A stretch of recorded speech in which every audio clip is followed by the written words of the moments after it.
Saya pernah cerita ke kiai yang khusyuk, kalau sholat lama sekali, tak cerita ini hadis.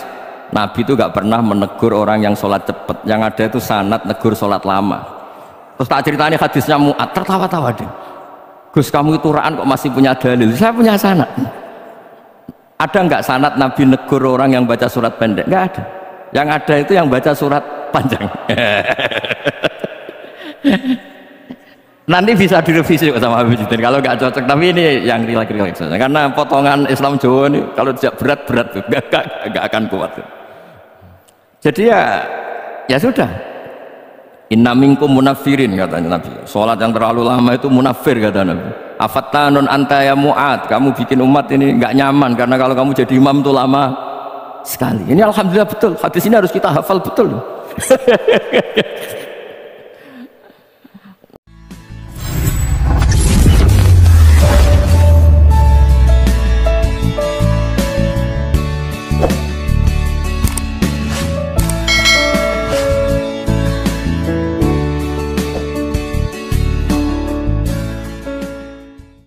Assalamualaikum warahmatullahi wabarakatuh. Nahmaduka ya ghafuru ya syakuru wa sholli wa sallim barik ala sayyidina wa ala Muhammadin wa ala alihi wa sahbihi asma'in amma ba'du. Ini alhamdulillah kalau saged bayar utang ini sama Habib Jinten karena beliau pernah rawuh di mbah saya di Fakhriyah.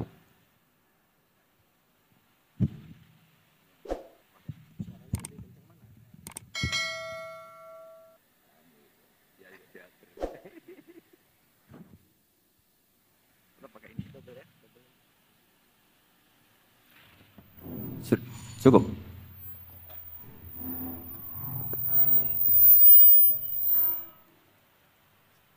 Bon, cekap saja. Terus dulu 3 tahun yang lalu kalau nggak salah beliau rawuh di itu milik mbahnya Ki Hamid Pasuruan, juga masih mbah saya Ki Abdullah bin Umar. Mbah saya namanya Fatimah binti Idrus bin Umar. Masih ingat saya ketika itu beliau menyebut satu ayat wattaba'tu millata abai. Ini kata beliau Ustadz Mansur, umumnya orang tuh ingat kehormatan bapak-bapaknya yang keren-keren. Kata Habib Jinten, baca wattaba'tu yang penting tuh ikutnya bukan bapaknya. Saya masih ingat. Terus Gus-Gus diem semua.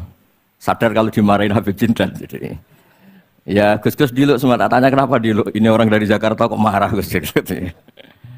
Ya itu unik, itu cara istidlal guru-guru kita. Jadi kalau wattaba'tu millata abai, kata beliau rohnya itu di wattaba'tu itu.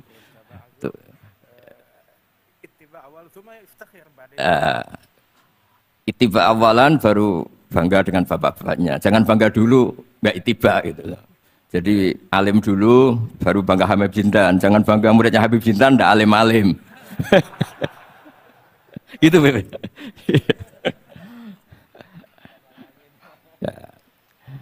Jadi memang saya secara sengaja cerita sanad ini saya baca Mas Jamal ya, panggilannya apa? Mas Jamal ya. Pertama saya baca Al-Iqdul Farid, ini karangannya Said Muhammad bin Alawi. Di sini saya baca supaya barokah dari karangannya Sayyid Muhammad. Di antara orang yang beliau sebut dari ulama Indonesia, beliau ngendikan Al-Habib Al-Mu'ammar Ali bin Abdurrahman bin Abdillah Al-Habsyi. Wal Habib, ya kuitang ini Bebe. Ya, jadi juga. Ya, ini juga jad beliau dari omnya Wal Habib Ali bin Husain bin Muhammad Al-Attas, Sahibit Tad. Wal Habib Hamid bin Muhammad bin Salim Asyiri. Wal Habib Muhammad bin Ahmad bin Zain Al-Haddad. Wal Habib Syekh bin Salim bin Umar Al-Attas. Nah, ini Wal Habib Salim bin Ahmad bin Jinten bin Syekh Abu Bakar bin Salim. Ini kitab karangannya Sayyid Muhammad bin Alawi. Terus ketika beliau cerita Sanad Ad-Darimi, Sunan Ad-Darimi, beliau ngendikan Arwi Sunan Ad-Darimi anis Sayyid Salim bin Jiddan, Alian anil Habib Utsman bin Abdillah bin Aqil bin Yahya Al-Alawi, Mufti Batawi. Ya, An Utsman bin Hasan Ad-Dimyati anil Amir Al-Kabir. Jadi keberadaan Habib Salim ini mudawwan, selain faktanya beliau sering ta'lim juga mudawwan dibukukan. Saya pernah hormat kholnya Syekhona Khalil. Di situ di antara manaqibnya ditulis min ajal di ta'lamidhi Salim Al-Habib, An-Nasib, Hak Salim, Maula Jintan, Alu Jintan disebut di situ. Jadi ini bukan cerita untuk tafakhur, bukan untuk fakhriyah, tapi ini memang fakta untuk fakhriyah. Karena pondoknya buyut saya juga namanya fakhriyah. Minal fakhriyah ilal fakhriyah. Ya, minal fakhriyah ilal fakhriyah. Nah ini tentang sanad. Tadi saya sudah mentasihkan beliau dan beliau mengkuatkan hujah kita. Dulu ketika Habib Salim banyak orang yang menyalahkan orang pakai celana, Habib, nanti jenengan yang cerita. Beliau juga bela kultur itu. Saya pernah baca di kitabnya Said Muhammad Alawi, judulnya itu Manhajus Salaf fi Fahmin Nusus. Di kitab saya itu halaman 423. Nanti bisa dicek halaman 423. Di situ ada kata-kata wa kanat sunnatu Rasulillah sallallahu alaihi wasallam annahu yat'amu ma yajiduhu fi ardi wa yalbasu ma yajiduhu wa yarkabu ma yajiduhu mimma abahahu wa ta'ala. Terus beliau cerita, siapapun yang makan faman at'amama yajiduhu fi ardi fahuwa al-muttabi' lis-sunnah. Kama annahu hajjal baita min madinati nafsi. Faman hajjal baita min madinati nafsi fahuwa al-muttabi' lis-sunnah. Jadi supaya perasaan orang Indonesia ketika berpakaian seperti ini, seperti saya, seperti teman-teman ini, tetap tercantol, tetap terhubung oleh Rasulullah Shallallahu Alaihi Wasallam. Misalnya Nabi, karena beliau itu orang Madinah, tentu hajinya atau mikotnya dari Dzul Khulaifah. Karena kita orang Indonesia liwat Yalamlam ya harus liwat Yalamlam.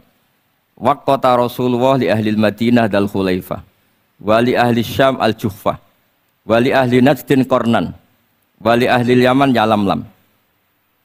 Jangan mentang-mentang ikut sunnah Nabi terus orang Yaman mikotnya dari Dzul Khulaifah, orang Sam juga dari Dzul Khulaifah. Semua itu harus min madinati nafsi. Sama seperti Rasulullah yat'amu ma yajiduhu fi ardi. Kita juga nat'am ma najiduhu fi ardina. Sehingga jangan sampai umat Islam yang perilakunya keseharian ini sudah baik, kemudian merasa tercerabut dari sunnah Rasulullah Shallallahu Alaihi Wasallam. Karena Nabi seperti mana kita ingin dan kita tahu, ketika ada orang Arabi bilang Allahumma rahamni wa Muhammadan wala tarham ma'ana ahadan. Ya Allah, hanya saya dan Muhammad yang perlu engkau kasihani, yang lain jangan. Kata Nabi, laqad tahajjarta wasi'an. Rahmat Allah yang luas ini kamu persempit. Hanya karena mungkin kita orang Jawa, orang Indonesia. Makanya saya ini bangga ngaji sama Mbah Mun. Beliau orang Jawa, saya ngaji juga hanya di Indonesia. Tapi guyonannya Mbah Mun dulu itu lucu. Wong koyok kon itu kayak orang Jawa, kayak kamu itu mesti ada yang alim. Karena Islam ini kafatal linnas.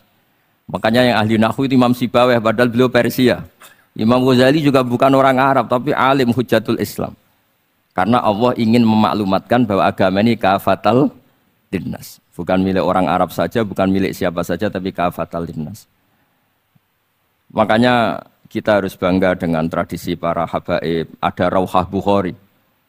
Bukhari itu kita tahu namanya itu Muhammad bin Ismail bin Ibrahim bin Mughirah. Setelah itu sudah namanya bin Bardasbah. Maula al-Ju'fi ini Bardasbah itu orang yang dulu diislamkan keluarga al-Ju'fi. Itu Mbah Mun kalau guyon itu Bardasbah cara Jawa mbok parmin mbok parlan. Tapi nyatanya dia putu alim alamah namanya Imam Bukhari. Artinya kita tentu sepakat, sangat-sangat sepakat, sangat menghormati orang-orang yang arfa'u minna nasaban kayak para habib. Tapi para habib juga mau ngakui kayak pakai Bukhari as-Sahihul Kutub ba'da kitab al-Bukhari. Sehingga memang nggak pernah ada masalah secara sanad, secara tradisi. Di kitabnya Sayyid Muhammad ini ada sanad dari ulama India yang orangnya juga macam-macam dari marga macam-macam. Jadi saya mohon barokahnya sanad ini kemudian kita tahu apa sih sanad itu. Sanad itu ya kadang-kadang harus lewat orang yang mungkin kita tidak cocok. Dulu itu ada sahabat tanya, kalau mencium istrinya pas Ramadan itu sah apa enggak? Kebetulan ditanya itu Maimunah. Enggak tanya Saudah karena sangat yakin enggak itu, kalau Saudah itu enggak. Itu Maimunah jawabnya, kalau kita enggak ngalamin, coba tanya Aisyah yang potensi ngalamin dicium pas Ramadan. Sebetulnya istri yang Nabi itu sama Aisyah itu ya agak gimana yang namanya Doro itu ya rival. Akhirnya tanya, ya Aisyah, gimana hukumnya lelaki mencium istrinya pas Ramadan? Ya dijawab sama Aisyah, qabbalani Rasulullah wa huwa shaim. Yang lainnya nggak bisa jawab, mau nggak ngalami. Jadi sanad tuh kadang ya cocok nggak cocok ya memang itu fakta. Cara mandi junub, mbok kayak apa pinternya sahabat cowok kalau mandi junub ya nggak tahu. Akhirnya tanya sama Sayyidah Aisyah, sama Sayyidah Maimunah. Apapun dekatnya istri Rasulullah, kalau perang ya nggak tahu. Wong itu lelaki. Begitu juga afdolus sahabat kayak Abu Bakar, kadang harus mendapatkan hadis dari orang-orang yang nyun sewu agak deso. Bahkan kadang maulah kayak Sauban, kayak Robi'ah bin Ka'ab. Orang-orang biasa sekali. Khodim dulu. Tapi ini kan barokahnya khodim itu tahu keseharian Rasulullah SAW di dalam. Misalnya Anas, apa kenangan kamu dengan Rasulullah? Kenangan saya itu saya khodam tu Rasulullah SAW asyra sinin. 10 tahun saya itu tidak pernah melakukan sesuatu ditanya Nabi 5 sonata. Walalise entarok tu 5 tarokta. Sehingga kalau saya pas baik itu ya gak berani tanya anak dalam saya, ngapain kamu? Dan sama kan pinter anut sunnah Rasulullah SAW. Akhirnya dalam keluar saya enak beb gembrong tahu ditakoi. Jadi hal-hal seperti ini itu keseharian yang harus kita suka. Di antaranya lagi, inna min khiyari ummati fima nabba'ani al-malul a'la. Kauman yathakuna jahron. Di antara nanti umat pilihanku adalah orang-orang kalau tertawa itu keras sekali. Kauman yathakuna jahron. Itu dulu juga, padahal ada riwayat kasratu dhahki tumitul qalba. Banyak tertawa itu bisa mematikan hati. Tapi ini juga dilawan kalau banyak cemberut bisa frustasi. Nah, sehingga di ilmu ini cerita saya nanti di tasnya Habib Jindan. Semoga nasinya bener, saya tamu pasti dihormati. Nggak penting bener ndak itu nggak penting. Yang penting tamu itu dihormati. Ya kebetulan saya ini tadi kan hormat mbah saya masih mbah saya Mbah Mutamakin di Hajan. Terus pagi tadi hormat buka luar di Sunan Kudus jam 7 saya tadi di Kudus. Ya, akhirnya sama teman-teman difasilitasi disuruh naik pesawat tadi jam 11 tadi. Tapi saya tidak capek karena memang saya senang cerita sanad. Tapi yang lucu-lucu saja, nanti yang serius jangan saya, yang lucu-lucu saja. Biar lucu sampean tuh tidak ngawur, tapi ada sanadnya. Ada seorang mufassir yang bilang ketika nafsiri wa annahu wa adhaka wa abka. Allah itu zat yang memberi kamu tertawa.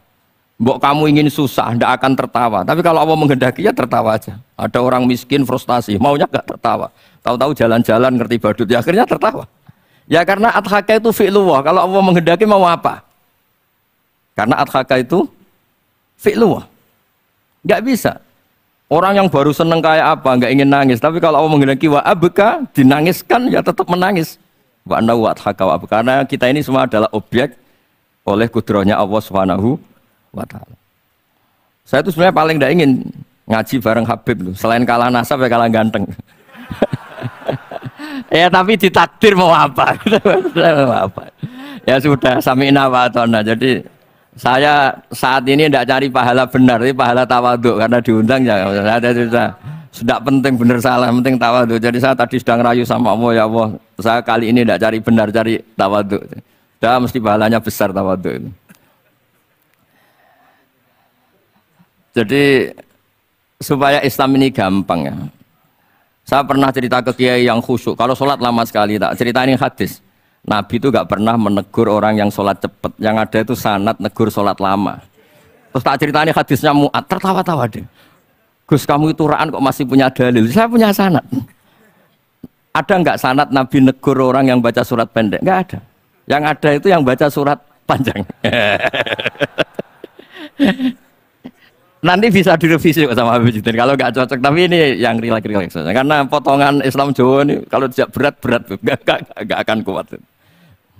Jadi ya sudah, inna minkum munafirin katanya Nabi. Sholat yang terlalu lama itu munafir kata Nabi. Afattanun anta ya Mu'ad, kamu bikin umat ini nggak nyaman karena kalau kamu jadi imam itu lama sekali. Ini alhamdulillah betul, hadis ini harus kita hafal betul. Nah, supaya Islam ini meskipun pilihan-pilihan keseharian itu ada sanad, itu saja kepentingan saya. Yat amu ma yajiduhu fi ardi wa yalbasu ma yajidu wa yarkabu ma yajidu. Saya sering beb di tahun desa-desa Gus, anak kula tahnik cethaki Gus, tapi mboten enten kurma, wis nganggo degan ae. Lho Gus dari kiai-kiai ku kurma. Kurma itu halawiyat, ya degan juga termasuk halawiyat. Ya sudah. Kalau kamu ingin sunnah Rasul, Nabi nggak pernah sholat di Indonesia. Berarti kalau kamu sholat ke Mekah dulu, kata saya. Maksud saya supaya orang itu nyaman dengan Rasul. Ya itu hadir di semua sisi kehidupan kita. Kalau dalam istilah Sayyid Umar Hafid, Faruhu Muhammadin sallallahu alaihi wasallam awsa' wa asra'. Kalau kamu bisa tawassul dengan Nabi Ibrahim, Nabi Musa, dan beliau-beliau bisa datang ketika Lailatul Mi'raj untuk hormat Rasulullah sallallahu alaihi wasallam di Baitul Maqdis, Faruhu Muhammadin awsa' wa asra', kata beliau. Jadi bisa datang di kapan saja, di mana saja. Jadi jenengan meskipun di Indonesia tidak usah khawatir, kita semua ini dilihat Rasulullah sallallahu alaihi wasallam. Dan cara lihat Nabi itu gampang. Tidak kayak kita. Kata Rasulullah, hayati khairun lakum wa mamati khairul lakum. Saya kalau masih hidup juga baik untuk kalian. Anda bisa cerita hadis dengan saya, sering bercengkrama. Dan ketika saya wafat, kata Nabi, saya sudah dekat sama Allah Ta'ala. Kalau melihat kamu baik, saya muji Allah. Kalau melihat kamu salah, saya mintakan ampun. Makanya saya ini jenis kiai yang jarang istighfar. Ini bukan karena sombong. Saya ulang lagi, bukan karena sombong. Saya itu pengagum Sufyan As-Tsauri. Itu di antara khasnya itu jarang berdoa. Ketika ditanya, kenapa kamu jarang berdoa? Selagi saya ngajar, kata beliau ini. Selagi saya ngajar, itu masuk hadis ala khulafa'i rahmatullah. Waman khulafa'uka ya Rasulullah alladzina yuhyuna ma amatahun nas min sunnati. Jadi kalau saya baca Bukhari, otomatis dapat doanya Nabi ala khulafa'i rahmatullah. Timbang kamu doakan nangis-nangis gak jelas mandinya, mendingan mulang gitu. Terus kedua, doa hamalatil arsy. Alladzina yahmiluna al-arsya man hawlahu yusabbihuna bihamdi rabbihim wa yu'minuna bi wa yastaghfiruna. Kita semua sudah diistighfari sama malaikat hamalatul arsy. Rasulullah juga wastaghfir li dzambika walil mu'minina wal mu'minat. Fastighfaru Rasulillah qad kafana wa fawqal kifayah, kata beliau. Artinya gini, kalau kangkang jarang istighfar itu jangan karena sombong, manfaatkan fasilitas ini gitu. Ini penting. Jadi semua itu jangan sampai kita ada istighfar karena jafa, karena jafatul qalb, karena qaswatul qalb. Enak lah kalau ada fasilitas gitu, ada fasilitas. Itu kalau saya pidato di depan Gus-Gus. Kalau di depan Habib berani, di depan Gus-Gus. Itu ada yang setengah beling, setengah ada alim, ada yang alim. Terus yang beling-beling pesan sama saya, Gus tolong bela kami maksudnya. Ya kadang-kadang mubalek kan order pesanan itu. Terus tak bacain ayat walladzina amanu wattaba'athum dzurriyyatuhum biimanin alhaqna bihim dzurriyyatahum wama alasnahum min amalihim min syai'. Orang aba-abanya iman, anaknya iman itu nanti surganya disertakan mbahnya. Meskipun kelas amalnya ndak sama. Jadi mbah-mbahnya alim alama, anaknya yang ndak alim nanti surganya sama-sama yang alim. Kenapa sih kalau ada fasilitas nggak dipakai? Pakai aja, nggak apa-apa kan? Yang alim yang komplain. Sudah kamu yang alim dihormati, dicucup, salami template, yang ikhlas saja, tidak usah protes kata saya gitu. Artinya saya inginlah keseharian kita yang awam, yang apa itu harus cari backupan hadis supaya semua keseharian kita itu ada apa? Sanad. Misalnya sampean kalau malam itu nggak bisa tidur. Tahajud ndak, witir ndak, ya mutolaah ndak. Tapi lihatlah itu sebagai tarkul ma'asi. Apa tarkul ma'asi? Alhamdulillah. Malam ini saya ndak zina, ndak maling, ndak dugem. Coba kalau kamu malam-malam di kamar, itu namanya apa? Ndak tahajud, ndak witir kan? Tapi kamu harus syukur karena itu tarku zina, tarku sarikoh, tarku kada wa kada. Supaya kamu tetap syukur sama Allah Ta'ala. Itsmamin mubakhin ila wa yatahaqqaqu bihi tarku haramim ma. Setiap mubah yang kita lakukan pasti di saat itu ada haram yang kita tinggalkan. Makanya dulu banyak orang-orang soleh yang semalaman tuh guyon tok. Guyon sampai pagi. Bukan karena ingin urakan, enggak. Karena mengalahkan setan. Malam itu godaan mungkin ingin ngintip siapa itu masih kuat sekali. Ingin nonton siapa itu kuat sekali. Terus setan dilawan dengan guyon. Ternyata setelah guyon tuh asik, tahu-tahu pagi dan rutannya selesai. Oh itu setan bisa setruk melawan orang alim seperti ini. Karena nilainya tarkul masih. Meskipun dengan cara guyon, karena kalau yang cara wiridan itu calon wali, Beb. Kalau yang nggak calon wali, ya pokoknya tarkul maksiat. Maksud saya supaya harian kamu yang biasa-biasa saya ini menjadi luar biasa karena ada sanad. Ada apa? Ada sanad. Makanya dulu ulama-ulama itu kalau ngelawan setan itu pakai faroh, pakai seneng. Karena setan tuh paling seneng kalau melihat orang mukmin susah. Kalau susah terus ngersulo, kalau ngersulo gugat kodok kodar. Disebut innaman najwa minasyaiton liyahzunal ladzina amanu. Jadi setan tuh targetnya supaya orang mukmin itu resah. Kalau resah gugat. Pertama gugat orang tua. Ngapain sih jadi anaknya orang miskin? Jadi susah kita kan. Kalau yang nggak mulia ngapain jadiannya Parman? Kalau saya Habib kan langsung mulia, kalau Gus kan langsung mulia. Gugat orang tua, gugat sana, gugat sini. Tapi kalau kamu sudah seneng, wajah pesek, welek, keriting, sawan ngira karuan. Kan nggak gugat siapa-siapa. Ya sudah yang kebaik kul bifadlillah bi rahmati fa bidzalika falyafrahu. Jadi saya ingin semua itu senang bifadlillah bi rahmati, yang rileks, yang saya ini kalau nuruti capek-capek. Tadi malam saya di Mbah Mutamakin, tadi pagi hormat Sunan Kudus. Tadi naik pesawat, datang mandi langsung hormat. Kalau itu dihitung capek, capek. Tapi kalau dihitung senang ketemu Habib Jintan, ketemu jenengan, kesempatan seperti ini nggak gampang. Ya sudah selesai. Makanya ini latihan ya, latihan terus. Saya ulang lagi apa? Latihan terus supaya Islam itu ada di semua sisi hidup kita. Saya pernah sering cerita di mana-mana itu. Ada wali itu istrinya cerewetnya bukan main. Itu semua muridnya sudah tak biayai kamu cerai, nanti tak ganti istri yang lebih baik lebih. Nggak mau nyerah alasannya apa? Ini wanita bahaya sekali. Kalau sampai dinikah orang lain, kasihan orang lain dapat musibahnya. Biar saya aja yang ngalami, kata-kata wali itu. Jadi dia ada ingin, makanya ada juga kiai di santri buling di rumah teh. Santri ini nak pindah pondok, ngerusak pondok uang, mendingan pondok kuai. Jadi di handle. Terus sekarang apa? Di handle daripada ngerusak pondok orang lain, mendingan pondok. Jadi cerita-cerita seperti ini harus kita kaji, supaya semuanya itu pakai sanad ilmu. Sama lihat di kitab Ihya itu, ada bab-bab di Ajaibul Qalb. Apa di bab apa Ajaibul? Di situ kayak apa Imam Ghazali memerankan orang-orang pilihan Allah yang menjadi gampang melihat keseharian. Misalnya gini, misalnya Islam zaman akhir kan katanya tantangannya banyak. Coba kalau baca ayat wa ya'bawah illa ayyutimma nurah wallahu mutimmu nurih. Agama ini milik Allah, diurus oleh Allah Ta'ala. Islam ke Indonesia itu enggak ditunggoni Nabi. Nabi sudah intaqala ila rafiqil a'la. Kadang di kampung-kampung di Islam nomodin. Ya jalan karena ini agama Allah. Kita ditinggal-tinggal orang yang lebih baik ketimbang kita. Islam kita tunggui. Ya jalan, memang ini agama Allah yang ngurus Allah. Kamu tidak usah khawatir.